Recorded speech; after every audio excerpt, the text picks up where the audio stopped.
थांबा थांबा, वर ढकलू नका. सर्वांना मानाचा जय शिवराय, जय शंभूराजे. हे बघा आपलं घरासमोरचं अंगण आहे. हे पूर्ण उकरलंय.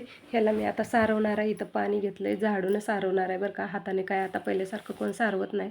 तर बघू शकता तुम्ही, मी असं शेण आणलेलं आहे. आपल्यात देशी गाय नाही आहे, म्हैस आहे. म्हशीचं शेण घेऊन मी आता सारवणार आहे. अशा पद्धतीनं बघा मिक्स करणार आहे यामध्ये. आणि असं बघा राडा केला आहे मी पूर्ण मस्त, त्याला मिक्स करून घेतलं आहे. आणि त्यानंतर मी आता कसं सारवते बघा. इकडं त्याच्यात मिक्स करताना पाणी जरा हेंडकळलं बाहेरमधलं आणि सांडले थोड्या पद्धतीनं. हे बघू शकता अशा पद्धतीनं मी पूर्णपणे हे केलं आहे. कुणाकुणाला बालपणाची आठवण झाली सांगा. आपण सगळेजण असं शेणाच्या सारवलेल्या घरातच राहून आलेलो आहे. कुणीही वाईट कमेंट करू नका प्लीज. आणि हे बघू शकता मी अशा पद्धतीने राडा केला आहे या शेणाचा. आणि मी आता अंगण सारवून घेणार आहे. आणि कसं आहे माहिती आहे का, हे जे आहे ते आपली ही संस्कृती आहे असं मला तरी वाटतं. ही संस्कृती आहे, ही जपली पाहिजे सगळ्यांनी. कितीही मोठा बंगला असला तरी त्याच्या पुढं असं छोटंसं अंगण, त्यावर असा सडा, किती भारी वाटते बघा. आपल्या इकडचा सगळ्यात मोठा सण म्हणजे दिवाळी. दिवाळीच्या सणाला आपण कसं अंगणापुढं सारवून काढतो, गवळणी घालतो, तशा पद्धतीनं मला लय आवडतं आमच्या गावाकडचं. मी आता पूर्ण सारवून घेतलं. कसलं भारी दिसते बघा. आणि थोडासा उरलेला राडा इथं पण टाकून घेतला, म्हटलं तेवढंच लुक भारी येईल. आणि आता बघू शकता तुम्ही, एवढी भांडी पडलेत, सगळं बाहेर आणून ठेवलं आहे. आता तिथं किचकिच होणार नाही, नंतर ते उकळणार नाही म्हणून मी भांडी वगैरे बाहेर आणून ठेवले, ती घासणार. आता हे सगळं सारवून झालं आहे माझं. हे झाडू नितळायला ठेवलं आहे, पाणी भरून ठेवलं आहे म्हशीला पाजायला.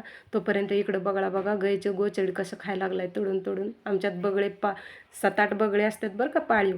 आणि तोपर्यंत इकडं चुकून कॅमेऱ्यामध्ये शेळी दिसली मला. शेळी कुंडीत चालली आहे आणि वर त्या झाडाचा पाला तोडायचा प्रयत्न करते, बघू शकता तुम्ही. आणि दुपार झाली आता. हे बघा अंडी सापडलेत आम्हाला. आणि भैयाला किती आनंद झाला आहे. भैया म्हणतोय 10 रुपयाने एक अंडा आहे मम्मी आपल्याला, 20 अंड्याचं 200 रुपये येणार. लय आनंद झाला आहे त्याला. आणि ही बघा आम्ही छोटी बकेट आहे आमची अंडी साठवायची, ह्यामध्ये आम्ही अंडी साठवलेत. ही 20 अंडी आहे ती. त्याला लय आनंद झाला आहे. आज अंडीवाला येणार आणि मला 200 रुपये भेटणार. आणि ही चुनाला आणला आहे, तुम्हाला लावाय नाही. ज्या ठिकाणी आपण पाणी साठवतो त्या कुंडीला, बॅरेलला, हौदला आतमधून लावून घ्यायचा, जेणेकरून शेवाळ होत नाही तिथं. अशा पद्धतीने बघू शकता तुम्ही चुना आणला आहे आम्ही पाण्याला लावायला. आणि इथं दुपार झाली आहे, मी आले गुरं सोडून शेतात.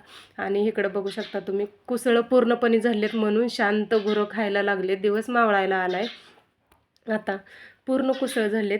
मी ह्या बोराची बोरं खायचे. बोरीचं बोर पण आता पूर्ण गेलं आहे, कारण उन्हाळा पडत आला आहे ना.